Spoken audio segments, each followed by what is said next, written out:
다 같이 읽어보십시다. 시작. 하나님을 보여달라는 사람들. 한 번 더. 시작. 하나님을 보여달라는 사람들. 예, 은혜 받으시기 바랍니다. 사람은 누구나 하나님을 보고 싶어 하죠.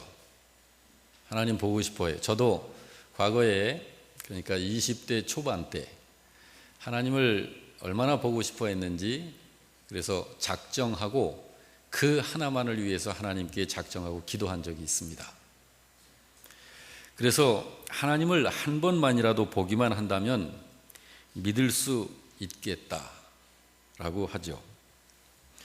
오늘 여기 본문 8절에도 보게 되면은 빌립이 이르되 주여 아버지를 우리에게 보여주옵소서 그리하면 족하겠습니다 라고 예수님의 제자인 빌립도 그 요청을 했었습니다.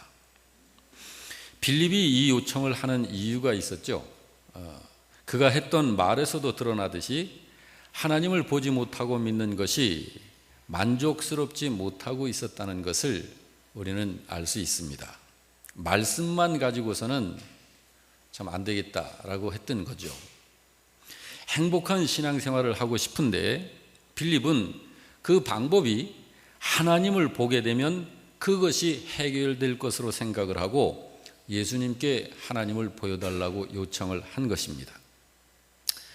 모든 세상 사람들은 말할 것도 없고 대부분의 신자들 역시 이런 입장에 있을 것입니다. 그렇죠? 자, 그럼 여러분, 하나님을 보기를 원하는 사람들에게 우리가 할 수 있는 일이 뭘까?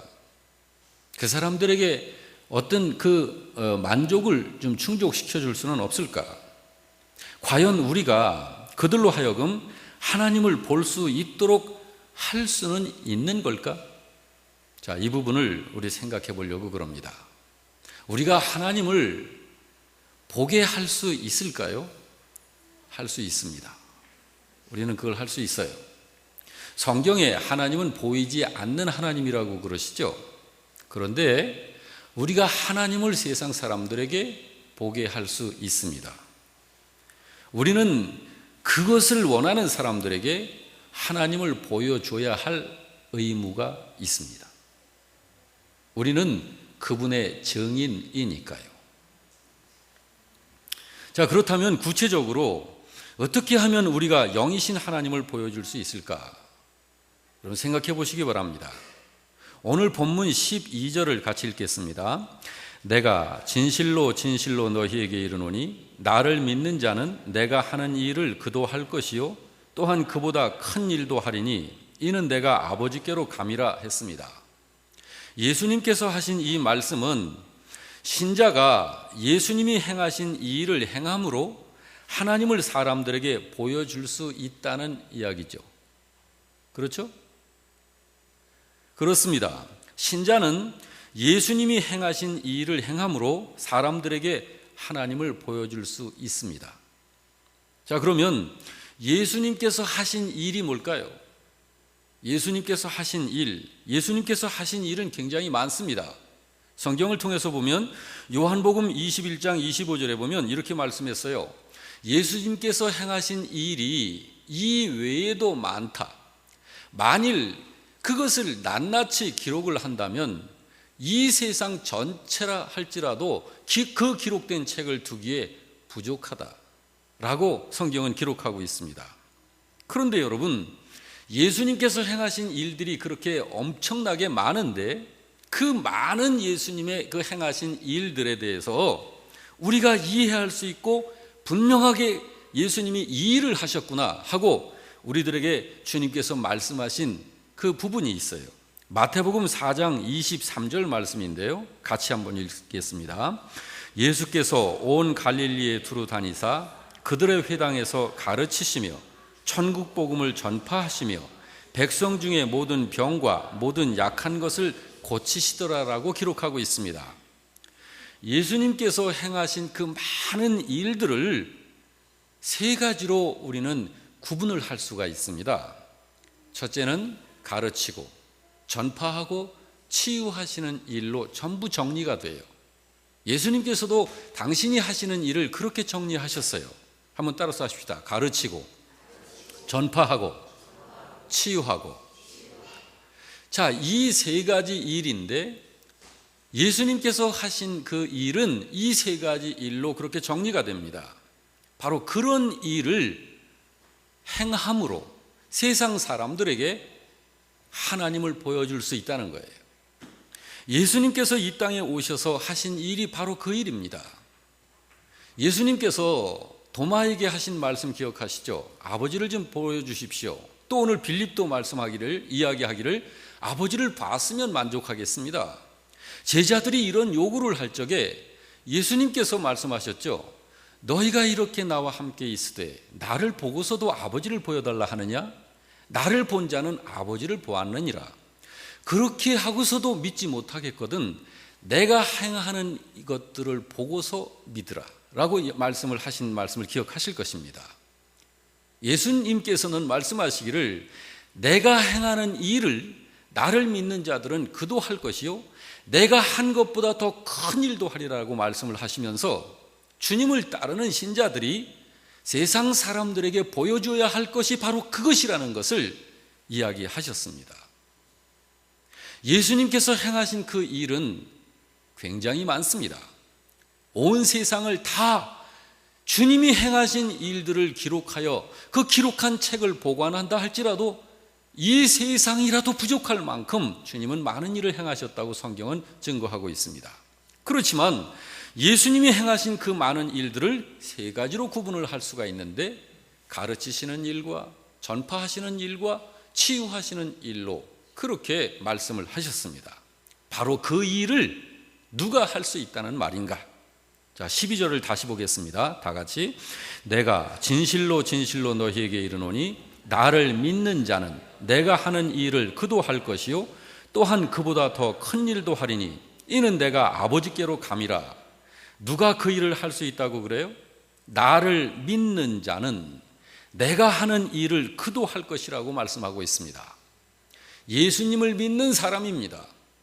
예수님을 믿는 사람은 예수님께서 행하신 그런 일들을 그가 행한다고 말씀하고 있는 거예요.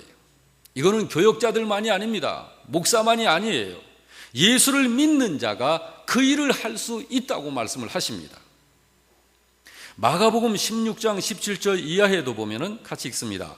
믿는 자들에게는 이런 표적이 따르리니 곧 그들이 내 이름으로 귀신을 쫓아내며 새 방언을 말하며 뱀을 집어 올리며 무슨 독을 마실지라도 해를 받지 아니하며 병든 사람에게 손을 얹은즉 나으리라 하시더라. 여러분, 누구에게 이런 표적이 따른다고 그래요? 믿는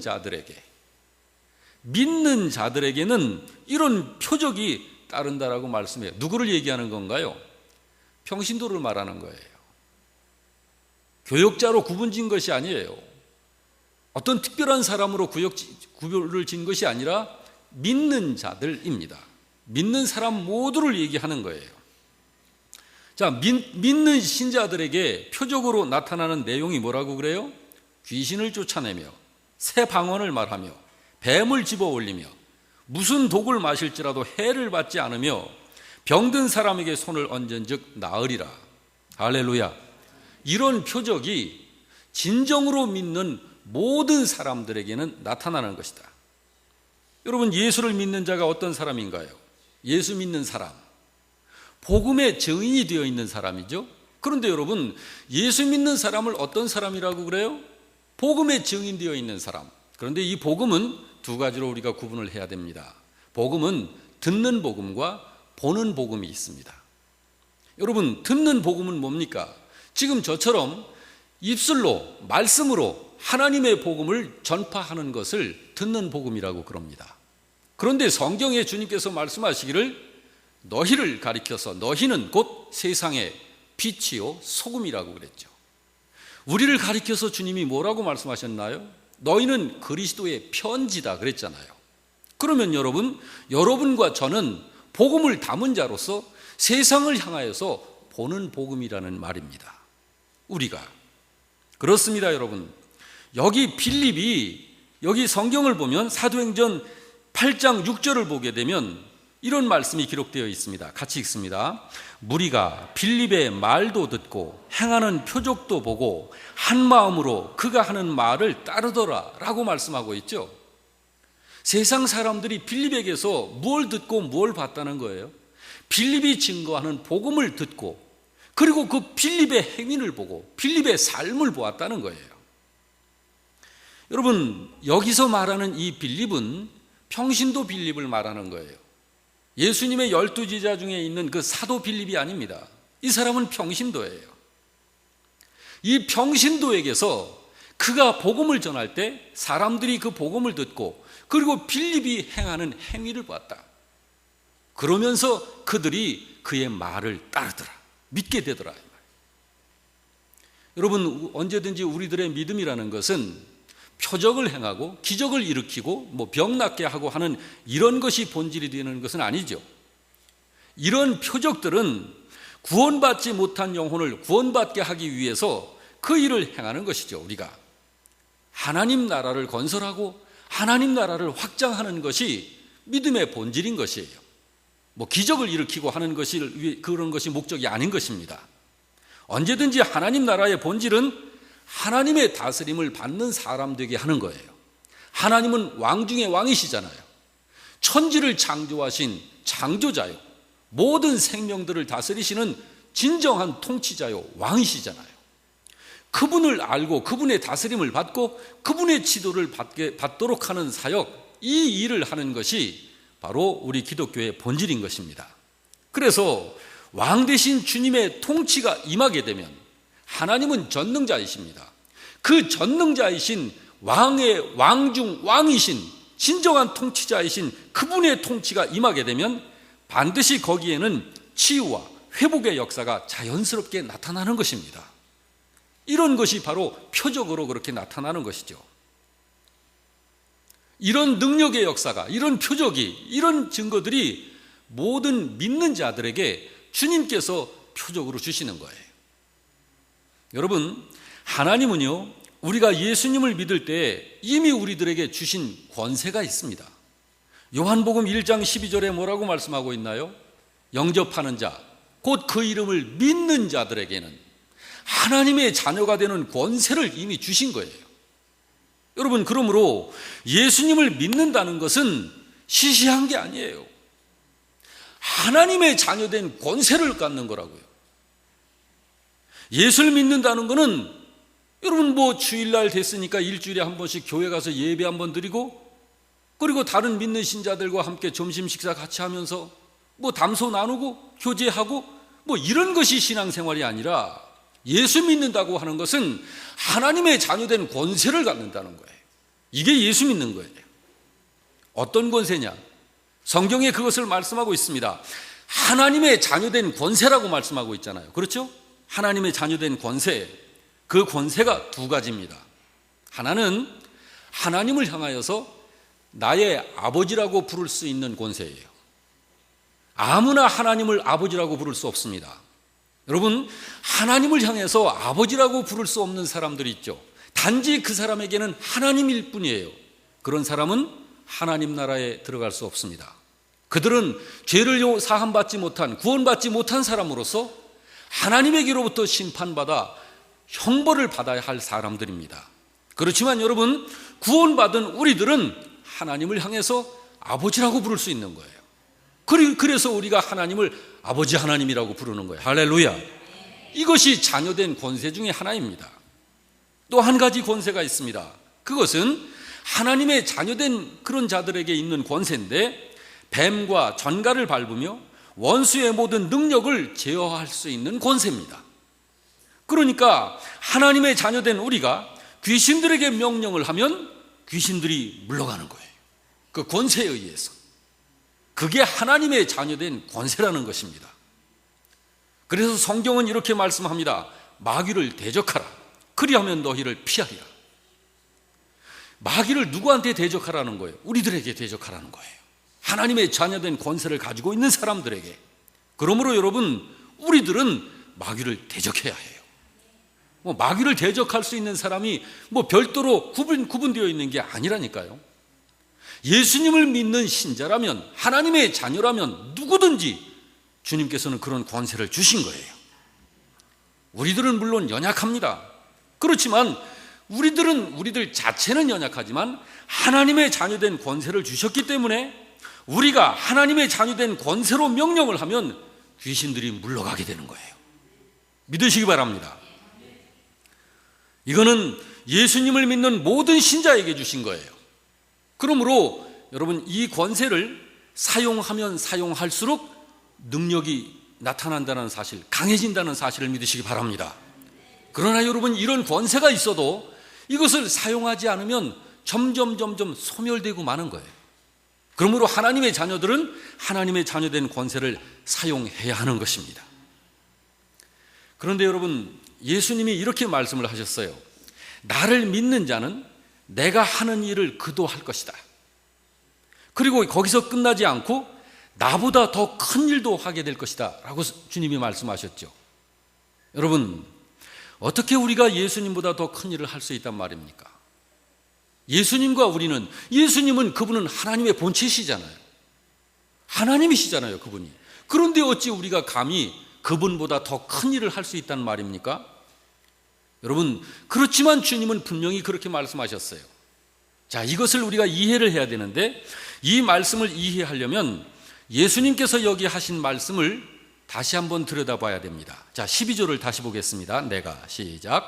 내가 진실로 진실로 너희에게 이르노니 나를 믿는 자는 내가 하는 일을 그도 할 것이요 또한 그보다 더 큰 일도 하리니 이는 내가 아버지께로 감이라. 여러분, 이 뒤에 이는 그렇게 말씀하고 있죠. 이는 너희들이 나보다 더 큰 일도 할 수 있는 것은, 왜냐하면 그 말이에요. 이는 내가 아버지께로 가기 때문이다라고 말씀을 하고 있는 거예요. 내가 아버지께로 가기 때문에 너희가 나보다 더 큰 것을 할 수 있게 된다라는 말씀입니다. 왜 그렇습니까, 여러분? 예수님께서 아버지께로 가시게 되면 어떤 일이 벌어지기에 우리들이 더 주님보다 큰 일을 할 수 있다는 건가요? 예수님께서 아버지께로 가시게 되면 바로 그분께서 우리들에게 보내실 분이 있어요. 누구죠? 성령님이십니다. 요한복음 16장 7절에서 그것을 말씀하고 있어요. 우리 다 같이 읽습니다. 그러나 내가 너희에게 실상을 말하노니 내가 떠나가는 것이 너희에게 유익이라.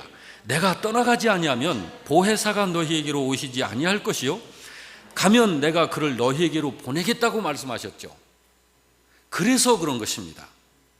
여러분, 신자에게서, 우리들에게 있어서 성경인 하나님의 말씀이 믿어지고, 그리고 깨달아지고, 그리고 치유의 역사가 나타나고 회복의 역사가 일어나게 되는 것은 언제였습니까? 성경 역사를 봐도 그렇고 우리 개인적인 경우를 보아도 그렇고, 그거는 성령님께서 역사하실 적에 그런 역사가 나타나는 거예요. 여러분, 성령님께서 임하시면 성령의 권능을 받게 되는 거예요, 신자가. 그래서 사도행전 1장 8절에 그렇게 말씀하고 있지 않습니까? 오직 성령이 너희에게 임하시면 너희가 성령의 권능을 받고 라고 말씀하고 있지 않습니까? 그래서 사도행전 2장을 보게 되면, 초대교회를 경우를 보게 되면 예수님께서 승천하시죠. 승천하시고 난 후에 마침내 약속하신 성령님이 그들에게 임합니다. 불의 혀같이 임하게 됐죠. 그때 성령 받아 성령 충만했던 제자들이 복음을 전했을 적에 많은 사람들이 그 복음에 전하는 말씀을 듣고 회개하고 돌아오게 됐던 거예요. 그뿐만이 아닙니다. 사도행전 3장을 보게 되면 베드로와 요한이 기도하러, 베드로와 요한은 하루에 3번씩 작정해서 기도했어요. 성경을 보니까 아침, 점심, 저녁으로. 그래서 기도하러 성전을 들어갈 때 성전 그 미문 옆에 태어날 때부터 이 안진뱅이로 태어난 불구자, 그 사람을 여러분 일으켜 세운 그 표적을, 역사를 이룬 것을 여러분 기억하지 않습니까? 그것이 바로 성령 충만하여 그 일을 행한 거예요. 여러분, 이런 역사는 요즘도 마찬가지입니다. 저에게서도 그런 역사들이 많이 경험되어져 있습니다. 여러분, 귀신 들린 청년, 그를 만났을 때 복음을 증거하며 그 속에 귀신이 들려서 그 귀신이 그를 통해서 활동하려 할 때 하나님의 아들이신 예수 그리스도의 이름과 하나님의 자녀된 권세를 가지고 그 귀신을 대적했을 적에 그 귀신은 물러나가는 것입니다. 이런 역사들이 우리 주변에는 지금도 얼마든지 있습니다. 이런 모든 역사가 성령 받은 후에 성령 충만한 제자들을 통해서 성령님께서 역사하셔서 나타나는 성령님의 능력의 역사인 것입니다. 그래서 사도 바울은 이렇게 말합니다.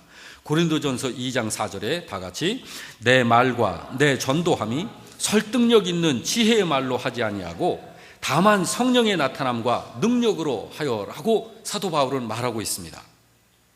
여러분, 우리들이 이 예수님의 증인 되어서 사는 것은 바로 그렇게 사는 거예요. 그러므로 여러분, 이 복음을 전파한다, 복음을 증거한다라고 하는 것은 어떤 그 복음을 가지고 말로다가 설득하는 게 아니에요. 여러분, 세상 사람들 이 영이라고 하는 것은 설득되어지지도 않습니다. 그러므로 여러분, 우리가 다른 사람을 복음으로 설득하려고 하는 이런 것은 하지 말아야 돼요. 그렇기 때문에 여기 바울 사도가 어떻게 했다고 그래요? 성령의 나타남과 또 능력으로 했다라고 그러잖아요. 성령의 나타남은 고린도전서 12장 7절에 보게 되면 그것을 성령의 은사라고 그래요. 성령의 은사. 그래서 하나님이 주신 성령의 은사와 그 능력을 가지고 복음을 전했더니 듣는 많은 사람들이 예수님을 믿게 되는 일이 일어나고 병이 고쳐지는, 치유되는 역사가 일어나고 귀신이 떠나가는 일이 일어나고 하나님의 나라가 임하더라는 거예요. 이것이 바로 하나님께서 역사하시는 현장인 것입니다. 이 일은 하나님께서 하시는 일이기 때문에 누구에게나 마찬가지예요. 예수님도 그러하셨어요. 사도행전 10장 38절을 보게 되면 예수님은 이 세상을 창조하신 하나님이시면서도 사람의 몸을 입고 이 땅에 계시는 동안에는 그 예수님 자신도 성령의 기름 부음을 받아서 선한 일을 행하고 병든 자를 고치고 마귀에게 눌린 자를 고치신 거예요. 이렇게 예수님도 그러하셨고 예수님의 제자들도 그러했고 예수님을 믿은 지 얼마 되지 않은 예루살렘 교회의 평신도들도 누구나 그렇게 할 수 있었던 거예요. 사도 바울도 그랬고요. 그러므로 여러분, 우리들도 성령 충만함을 받아야 하는 거예요. 평신도들도. 우리들도 성령의 기름 부으심을 받아 성령님의 권능을 받아서 주님께서 행하신 일들을 행할 때 성령의 권능을 힘입어서 하나님의 능력의 역사가 나타나는 그런 열매가 맺혀지게 되는 거예요. 그러므로 여러분, 성령 받아 성령 충만한 신자가 되어지시기를 주의 이름으로 축원합니다. 여러분, 그래서 이 복음의 말씀을 성경 공부를 통해서 가르치고 또 전도할 적에 선포하고 또 그들을 향해서 하나님의 자녀된 권세를 가지고 기도할 적에 능력의 역사가 나타나는 것입니다. 그러므로 여러분, 부활하신 예수님이 가시는 것과 성령님이 오시는 이 사건은 필연적인 관계가 있는 거예요. 예수님께서 부활하신 후에 제자들을 떠나 승천하여 아버지께로 가시잖아요. 아버지께로 가셔야 비로소 성령님께서 교회들에게 임하게 되는 것입니다. 그렇습니다. 성령님은 반드시 예수님이 십자가에 죽으셨다가 부활하셔서 승천하셔야만 성령님이 보혜사로 오시게 되는 거예요. 그리고 신자가 성령 받아야 비로소 그때로부터 예수님이 하신 일들을 할 수 있게 되는 것이고 예수님보다도 더 큰 일을 할 수 있게 되는 것입니다. 그래서 예수님이 육신을 가지시고 세상에 계실 때에는 시간적으로 공간적으로 예수님도 제한을 받으셨던 거예요. 예수님이 가셔서 성령님을 보내시게 되면 그 성령님께서 예수를 믿는 한 사람 한 사람 안에 임재하시게 되니까 시간과 공간의 제약을 받지 않고 하나님 나라의 역사를 이루게 되었던 것입니다. 바로 이런 역사들이 지금 교회 안에 이루어지게 되는 거예요. 여러분, 바로 그런 일을 누가 할 수 있게 되는 거라고요? 누가 할 수 있다고요? 그런 일을? 예수를 믿는 자마다, 평신도들을 말하는 거예요. 여러분 저를 한번 따라서 합시다. 내게는 그 능력이 있다. 내게는 주께서 함께 하신다. 내 안에 성령께서 함께 계신다. 할렐루야. 어떤 특정한 사람들만이 아닙니다.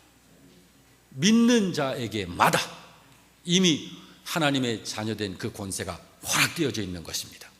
이미 내게 있는 것이에요. 그것을 내가 알지 못하고 사용하지 못하고 있을 적에, 그래서 내 속에는 그 능력이 없는 것처럼 여겨지는 거예요. 얼마나 안타까운 일입니까? 여러분, 오늘 이 말씀을 가지시고 내게는 바로 성령께서 함께 하시고 예수님께서 행하신 그 일을 나도 할 수 있고, 그리고 그보다 더 큰 일도 할 수 있다는 사실을 믿으시기를 주의 이름으로 축원합니다. 오늘 말씀 생각해 가면서 다 같이 171장을 우리 찬송 드리시겠습니다.